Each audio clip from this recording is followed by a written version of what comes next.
자, 지금 보면 선거가요. 대충 지금 이 깜깜이 전에 나온 여론조사를 보면 대충 40대 중반 이재명, 그다음에 30대 중반 김문수 10%대, 네. 그다음에 이준석. 네. 요 지금 굳어져 있는데 지금 막판에 아까 우리가 말씀드렸던 요 이제 이준석 후보 요 문제 때문에 네. 요게 꽤 선거에 영향을 미칠 가능성도 있을 것 같아요. 네. 선거에 특히 이제 여성표를 자극할 수가 있다. 그러니까 그 이제 2022년 3구 대선 당시에요 말이죠. 네. 막판 변수가 하나 있었어요. 네네. 그 당시에 저 지상파 3사 그 출구 조사가 정확하게 맞히지 않았습니까? 맞습니다. 예, 뭐 0.6 몇 퍼센트로 윤석열 후보가 겨우 이긴다. 근데 네. 실제 0.73%였으니까 거의 맞춰갖고 과학이자 예술이다 그랬는데 그때 말이죠. 20대에서 윤석열 후보가 상당히 20대 2대 남에서 네. 상당히 많이 이겼는데 거꾸로 2대 여에서는 상당히 많이 졌어요. 그러니까 빠져버렸죠. 방송 3사 그걸 보면요. 방송 3사를 보면은 2대 남에서 이긴 것보다 2대 여에서 진 게 조금 더 컸어요. 맞아요. 컸는데 중앙선관위가요. 이런 큰 선거가 있으면요. 몇 달 지나서 이 유권자들 한 10분의 1, 10%를요. 투표를 했는지 투표 여부만 묻습니다. 선생님께서는 지난 대선 때 투표하셨습니까? 안 하셨습니까? 요것만 물어요.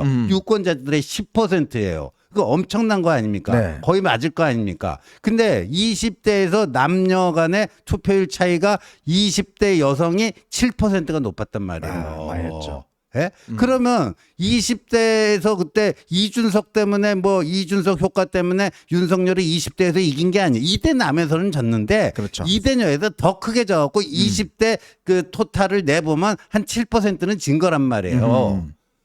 그러면 요번에 이게 어떻게 작용할 거예요? 근데 네. 그때도 보면 이준석이 막판에 여성을 좀 긁은 발언이 있습니다. 예, 이준석이 막판에 여성을 긁었는데 뭐냐면 이대녀들은 온라인 상에서는 뭔가 좀 하는 것 같은데 네. 오프라인 상에서는 전혀 뭐 그게 이제 집단적인 행동력이라든가 이런 게 꽝이다. 그러니까 이대녀들의 오프라인 행동력에 대해서 폄하하는 발언을 했어요. 네네. 그리고 그게 확 퍼져가지고요. 예, 그래서 그 나타난 건데 요번에도 그때 그거에 비해서 이게 훨씬 크잖아요. 이게 부산저축은행 그때 사건도 있었고 네. 그게 보면 이게 여론 지지율이 보면 이게 깜깜한 게 나중에 이제 드러났지만 이 윤석열 후보 지지율이 뚝 떨어지는 게 나와요. 맞아요. 그러니까 하루 이틀만 선거가 늦게 이루어졌으면 거의 뒤집어질 뻔한 그랬다고 크로스가 보더라고요. 이루어지잖아요. 예. 그러니까 요게요 마지막에 굉장히 자극적인 이게 있습니다. 그러니까 있기 때문에 이거를 지금 사실은 이제 지금 민주당이 저렇게 막 하는 것도 보면 이게 자기들한테 유리하다고 판단해서 하는 거잖아요. 네. 그러니까 이준석 표를 어쨌거나 하기 위해서 하는 건데 이거를 국민의힘이 가만 놔두면 안 돼요. 그렇죠. 가만 놔두면 이게 지금 무너집니다. 잘못하면. 왜?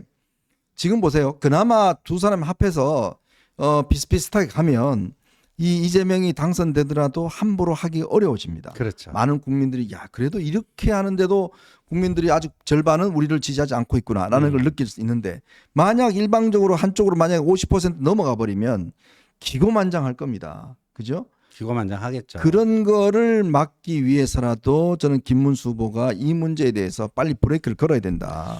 근데 지금 저기 뭐네 군데 보면 아까 우리 현정님이 다 설명해 줬지만 40% 중반부터 MBC가 제일 짜게 나왔어요. 네. 이재명 43. 그리고 뉴스완 한국갤럽은 제일 높아서 49인데 김문수는 34, 35, 36 이렇잖아요. 네네. 그런데 지금 이 6공화국 들어서 8주 체제에서 지금 9번째 대통령 선거인데 근데 8명 그 선출된 대통령 중에 최고 득표율이 박근혜 후보였어요. 2012년 대선. 그 51.6%입니다. 51.6%인데 오늘 그 김정인 박사가 아침에 CBS 라디오 인터뷰 나와서 득표율 전망에 대해서 그때 박근혜 후보 득표율 근처지 않겠느냐. 맞아요. 네.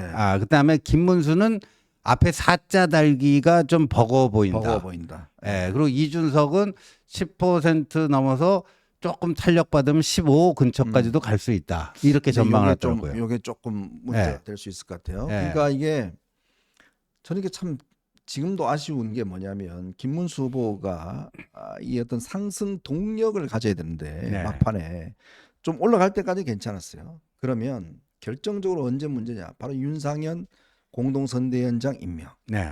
요 때와 그다음에 지난 TV 토론 때 윤석열 전 대통령에 대한 물었을 때 아니 우리하고 상관없다. 이미 네. 탈당했다. 거기서 더 나갔어야 되는 거예요. 음.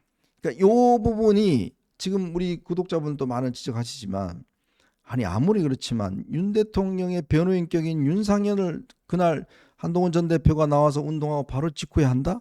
근데 알고 봤더니요. 그 누구도 몰라요. 몰라요. 누가 임명했는지 글쎄요. 다 발뺌해요. 네. 나는 안 돼, 나는 아닌데.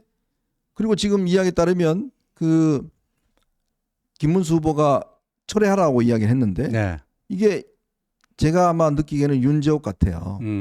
이게 말을 안 들었다는 거 아닙니까? 아. 지금 윤재옥이 지금 보면 총괄선대 본부장을 하는데 윤재옥이 그 원래 한덕수를 상정하고 친윤들 핵심으로 전부 다 선대위를 구성을 했잖아요. 그러니까 김문수가 딱 오니까 이제 이게 막 서로 어긋나는 거지 않습니까? 그렇죠. 함초롬 같은 경우도 보면 분명히 한동훈 전 대표가에 대한 그 이야기 때문에 이 빨리 저 부대변인 이거 좀 저거 해촉해라. 그러니까 그게 뭐 하는 그게 라고 뭐가 했는데 어려워요? 해촉도 안 해요. 네, 안 해요. 고작 한 개 5분에 보니까 부대변인을 3명을 수석 부대변인을 올렸는데 걔만 안 올렸더라고요. 예. 그걸로만 했는데 네. 그러니까 이게 지금 당내에서 여전히 이제 그런 어떤 이 한계가 있다 보니까 아니 이게 지금 지원을 이게 지금 투표를 할 분들이 투표할 이유가 없어져 버린 아니 거예요. 그러니까요. 그 김근식 그 위원장이 송파병 위원장이 지난주 일요일에 그 송파에서 해피워크를 했잖아요. 석천호수에서. 네. 그때 자신이 현장에서 확인한 거다. 나 김문수 안 찍고 투표 포기하려고 그랬는데 한동훈이 저렇게까지 얘기하니까 요번에 김문수 찍겠다. 네. 이런 사람들을 발견했다라는 거 아니, 아닙니까? 그렇죠. 그러면 도봉구 가갖고 이제 김문수 손도 들어준 거 아니에요. 네. 그럼 거기에 맞춰서 가야지. 한동훈 지지자 중에 한동훈의 호소 때문에 투표 포기하려다가 김문수 찍으려고 했던 사람들. 네. 근데 윤상현이다 무슨 함초롬이다 그러면 그분들이 찍겠냐고요. 장해찬이다. 뭐. 네? 장해찬이다 그러면 그 찍겠냐고요. 안 찍죠. 아니 그러니까 마음적으로 보면 많은 지지자분들이 근데 투표할 이유가 아니 저러는데 예. 더군다나 사실은 김문수 후보는 근본적으로 이제 경선 이 뭐 내다바이 있잖아요. 네. 단일화하는 이 그렇죠. 내다바이가 이제 그것 때문에 사실은 많은 분들이 마음을 열지 않은 상황이었는데 근데 그래도 뭐 이재명을 막아야 되니까 차선이라도 선택하자 해서 지금 마음을 조금 열려고 그러는데 윤상현이라는 폭탄을 터뜨려버린 거 그런 아닙니까? 거 아니에요. 그리고 그것도 좋지 않아 못하고. 그리고요. 아까 제가 이제 2022년 대선하면서 이대남하고 이대녀하고 완전히 이제 극과 극으로 갈렸다 그 얘기 네. 했잖아요. 지금 이 이슈도 마찬가지예요. 음. 저희 아들이 이제 이대남이에요. 네네. 그러니까 요번에 이제 이준석 저 젓가락 저거 하니까요. 저한테 뭐라고 어드바이스를 하는지 아십니까? 아빠 이준석 너무까지는 마세요. 왜? 이준석 가면 이대남. 이대남이 그래도 그 한동훈에게 좀 무호적일 수 있는데 네. 그거 다 저기 될 수도 있다. 날아갈 수도 있으니까 이준석 너무 까지 마라. 왜? 네. 이대남은 기본적으로 이준석 편이다는 네네. 거예요. 네. 예? 뭐 이준석이 그 뭐 인용한 거 그건 좀 그 실수한 걸 수 있지만 그 본질은 정확히 짚은 거 아니냐. 네네. 그러면 자 보자고요. 이 이슈로 제가 아까도 말씀드렸잖아요. 김문수는 빠져 있고 이재명 대 이준석이에요. 이재명 대 이준석. 그러면 이대녀는 이재명으로 다 갑니다. 그럼 이대남은 어디로 가겠어요? 이준석 같아 가요. 네. 그래서 이거 보면은 20대에서요. 김문수 3위 할 수 있다니까요. 맞아요. 예? 그러니까 그런 전략적인 마인드를 빨리 가지고 선거 운동에서 어떤 대처를 해야 될지를 뭐 해야 되는데 솔직히 저는 뭐 지금 제가 뭐 폄하하는 건 아닌데 맨날 대구 경북에서 쉽게 선거한 분들이 예. 선거 치를 수 있는 이게 마인드가 있겠냐고요. 솔직하게 이야기해서. 예? 저는 정말 이 국민의힘이 계속 선거에 참패하는 이유가 뭐냐면 저 PK, TK에서 거기서 3선, 4선 하는 사람들을 본부장을 앉혀놨는데 이 사람들이 서울 선거, 이게 수도권 선거를 해본 적이 있냐고요. 굉장히 여론에 민감하고 특히 20, 30대의 어떤 동향에 따라 선거가 확 바뀌는데 거기에 전혀 민감하지 않는 분들이 앉아갖고 제가 지난번 총선 때도 한 거 아닙니까? 아니 자기 회의한다고 대구 내려가서 그냥 선거 당일날 올라오지도 않고 그러니까 이런 식으로 하는 분들이 이 기본적인 이 선거 전략을 짤 수가 있겠냐고요. 예. 참 아쉽습니다. 그러니까 이게 참 그러니까 그만큼 여론의 풍향에 민감하고 이런 20대, 30대 이런 사람들의 동향, 왜냐하면 지금은요 SNS 시대고 이런 시대이기 때문에 꽤 거기 움직임에 영향을 많이 받습니다. 많이 봤죠. 그리고요, 감독님 지금 제가 올린 그 사진 2장을 좀 띄워주시겠어요? 이 현수막인데 저 한번 보세요. 요거가 이제 어제 네. 어제 찍은 사진입니다. 근데 그 전에 그 위에 있는 사진 또 한번 보여주세요. 이거는 그 이틀 전인가 찍은 거예요. 네네. 자, 예, 계속 바뀌는군요. 밑에 예. 거는. 이제 다시 어제 찍은 거. 이재명은 사전 투표 용어로 현수막이 바뀌었잖아요. 바뀌었죠. 근데 김문수는 똑같잖아요. 네. 똑같잖아요. 근데 저기 어딘지 아세요? 어디입니까? 경상남도하고도 진주입니다. 아이고야. 진주에 저희 당 국회의원이 2명 있습니다. 사무총장도 있잖아요. 박대출. 저기가 박대출 사무총장 지역구에서 누가 찍어가지고 저한테 제보를 해준 겁니다. 예? 이게 현수막 가리도 안 하고 있다는 거예요. 사무총장 지역구에서 예? 현수막 가리도 안 하고 있다는 거예요. 지금. 그러니까 그만큼 이게 민주당의 선거운동 저는 방식 이번에 보니까요. 제가 이제 좀 취재를 해보니까 이재명 같은 경우 사진 있잖아요. 네. 사진도 최고의 전문가를 기용을 했대요. 사진 저거를. 그러니까 이게 지금 사진이 좀 달라요. 네. 그리고 이 프랭카드도 보면 각 지역구마다 현안들을 전부 다 내용을 넣어놨어요. 네, 그렇죠. 예를 서울 시내 한번 돌아가 보십시오. 네. 똑같은 현수막이 없습니다. 예. 이재명 현수막은요, 각 그 지역마다 예. 예, 다 달라요. 저기도 내용이. 남부 내륙 철도 건설 뭐 이런 거. 그 진주 경남 진주의 수건 사업 아닙니까? 지역구 맞춤형 공약을 현수막에 넣잖아요.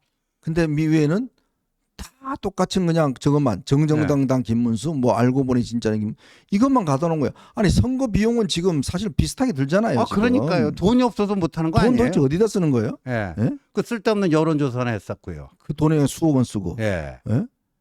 저 현수막 가리 하나 안 하는 거예요. 예? 그러니까 이게 국민들이 보시기에 야, 저 정당이 얼마나 지금 실제로 잘 움직이고 있는가, 깨어 있느냐, 그리고 내가 지금 원하는 걸 하고 있느냐, 이걸 딱 보시면 현수막 보면 느끼시는 거 아니에요. 그죠? 그러니까요. 그러니까 저런 거 하나하나가 다 국민들이 다 보고 있습니다. 다 보고 있고 그만큼 움직여 아까 지호님도 이야기했지만 선거 참관하는 분도 안 나와 있고 안 나와 있고. 뭐 이런 상황이니까 이게 뭐 선거하는 정당인지 안 하는 정당인지 모를 정도로 참 당 지도부가 그렇게 움직이고 있다는 거 참 그게 기가 막힙니다. 참 지금 와서 이거를 뭐 어떻게 개선할 방법도 없고 그만큼 당의 지금 조직이 무너졌다는 이야기 같아요. 네. 예. 안 움직여요. 네. 예, 사무총장 지역구가 저 정도인데 뭐 딴 데는 오죽하겠습니까? 예. 참 기가 막힙니다. 여기다 또 홍준표가 오늘 또 뭐 또 한 번 또 고춧가루 뿌렸죠. 고춧가루 확 뿌렸더라고요. 아이고 참 이분은 도대체 가만히 있으면 안 되네 도대체. 예? 예? 그 저 또 무슨 아보카도 나무 밑에서 또 사진 반바지 입고 사진 찍은 거 올려놨더라고요. 뭐 염장 질러요? 예, 아보카도 나무 밑에서.